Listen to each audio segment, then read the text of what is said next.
আমি আমাদের মায়েদেরকে একটু অ্যাড্রেস করে বলতে চাই, বোনদেরকে অ্যাড্রেস করে বলতে চাই যে আপনাদের দায়িত্ব অনেক বড়। আপনারা যারা এখানে আছেন, আপনাদের ছেলে মেয়েরা আছেন, আপনাদের দায়িত্বে সামান্য একটু অবহেলার কারণে যদি আপনার সন্তানটা একটু বিপদগামিতার দিকে চলে যায়, তো আল্লাহ সুবহানাহু ওয়া তাআলার কাছে এই জবাবদিহি করা বড় কঠিন হবে। আমি অনেক দেশে দেখেছি আমাদের প্রবাসী বাংলাদেশিদের যে তাদের সন্তানদের আইডেন্টিটি তারা মুছে ফেলে দিয়েছে।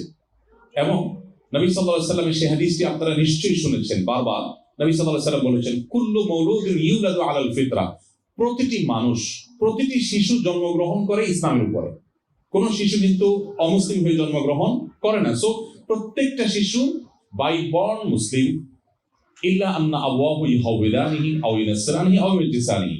তবে তার বাবা মা, শিশু যদি কখনো বিপদগামী হয়, ইসলাম থেকে বিচ্যুত হয়ে যায়, তার জন্য পরিপূর্ণ দায় বেশিরভাগ ক্ষেত্রে বাবা মায়ের। কোন কোন ক্ষেত্রে বাবা মার শত প্রচেষ্টা সত্ত্বেও সে বিপদগামী হয়, সেটা ভিন্ন।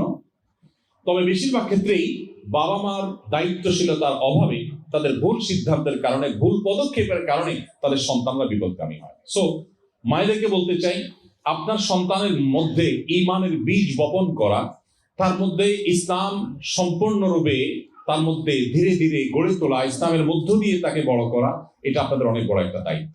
সো মামুনদেরকে বলতে চাই, এই দায়িত্বটা পালনে আপনারা যথেষ্ট সচেষ্ট হতে হবে। আমাদের অনেক বোনরা আছেন, বলেন যে আমার হাতে কাজ নেই, বাচ্চারা স্কুলে চলে যায়, হাজবেন্ড কাজে চলে যায়, আমি কি করব? তাহলে আমি বোধহয় কিছু একটা করি। সন্দেহ নেই, আপনি যদি শরিয়ার সীমানার মধ্যে থেকে করতে চান, সেক্ষেত্রে করার সুযোগ আছে। বাট আপনি আপনার ঘরে যদি কাজ করতে চান, তাহলে আপনার কাজ করতে করতে পাগল হওয়ার মতো অনেক কাজ আপনার কাছে আছে। আপনি হয়তো আইডিয়া খুঁজে পাচ্ছেন না। আপনার বাসায় বসে আপনার স্কুলে থাকা বাচ্চাটার জন্য নানা প্ল্যান প্রোগ্রাম করতে পারেন।